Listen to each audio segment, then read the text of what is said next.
लखनऊ में सैकड़ों साल पहले नवाब आसिफुद्दौला ने अपने हकीम से पूछा कि कोई ऐसी बीमारी बताओ जिससे आदमी कुछ टाइम में मर भी जाए और उसे तकलीफ़ भी ना हो। और वो बीमारी क्यों पूछ रहे थे? क्योंकि खुद लोग कहते हैं कि वो अपने दोस्त की वजह से डिप्रेशन में थे। अब हकीम ने वो क्या बीमारी या वो क्या तरीका बताया जिससे आदमी ख़त्म भी हो जाए और उसे दर्द भी ना हो, वो हम आपको 2 मिनट बाद बताएंगे। पहले हम कुछ छोटे छोटे किस्से या फैक्ट्स आपको लखनऊ में बताते हैं और फिर एंड में आपको इसका आंसर बताएंगे। जो सामने आप इमारत देख रहे हैं रूमी गेट, ये 60 फुट ऊंची है और आपको पता ही है कि बनाया किसने, जिनका नाम से हमने शुरू किया ये वीडियो, नवाब आसिफुद्दौला ने। मगर एक और लखनऊ में ये कहानी बहुत प्रचलित है, बहुत लोग मानते हैं। अब इसका कोई ये तो नहीं पता, एक मतलब इसका फैक्ट चेक तो कोई नहीं कर सकता है। ये सब लखनऊ के आम लोगों में ये कहानियाँ हैं कि ये जब इमारत बनाई जाती थी तो ये सुबह बनाई जाती थी, और क्योंकि ये बनाने का मकसद ही यही था कि लखनऊ में काल आया था। आप समझ लीजिए उस टाइम का जो वो क्या अनरेगा जो अभी कुछ चलता है ना, जो है कि स्कीम गवर्नमेंट की कि भाई लोग आते हैं, सड़कें या ये सब बनती हैं, इससे रोज़गार मिलता है, ये उस टाइम का वो मनरेगा था समझ लीजिए। अगर हमने गलत जो भी अभी का टर्म गलत बोला हो तो माफ़ी चाहेंगे, अभी हम न्यूज़ वगैरह ये सब देखते नहीं है, बट कुछ इसी टाइप से कुछ है ना गवर्नमेंट का, तो ये उस टाइम का था। तो लोग अकाल पड़ गया था, लोग आते थे, इसे बनाते थे।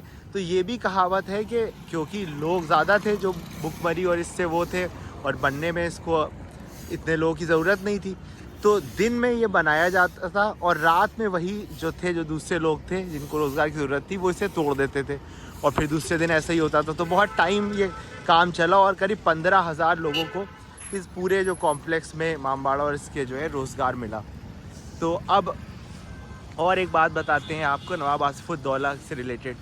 तो लखनऊ जो आज राजधानी है, आपको ये पता ही होगा कि नवाबों के टाइम पे पहले फैज़ाबाद राजधानी हुआ करती थी अवध की, और फिर लखनऊ शिफ्ट करी गई। तो वो भी जो करी गई वो नवाब आसिफुद्दौला के टाइम पे ही करी गई। तो ये भी एक पॉइंट उनसे जुड़ा हुआ है। और नवाब आसिफुद्दौला के लिए ये चीज़ बहुत फेमस थी कि वो बहुत ही दानवीर टाइप के लोग आदमी थे और नवाब थे। तो कहते थे कि जिसको ना दे मौला उसको दे नवाब आसिफुद्दौला, ये लखनऊ में कहावत थी। तो जब लोगों ने उनको ये बताया कि आपके वहाँ ये कहावत बहुत मशहूर है, लोग ऐसे कह रहे हैं, तो उन्हीं ने कहा कि भाई जिसको ना दे मौला उसको क्या देगा आसिफुद्दौला। तो आप समझ रहे हैं, तो इतने हम्बल आदमी थे वो। और अब आते हैं लास्ट में, जो हमने आपसे प्रॉमिस किया था कि जब उन्हीं ने हकीम से पूछा, तो उनके दोस्त थे राजा, नाम भूल गए हम, कमेंट्स में लिख देंगे, जो है I think Raja Jhawar Singh, I think अगर गलत ना हो तो उनके बहुत ही करीबी दोस्त थे। और कुछ हम कमेंट्स में सही करके नाम लिख देंगे अगर हमने गलत बोला।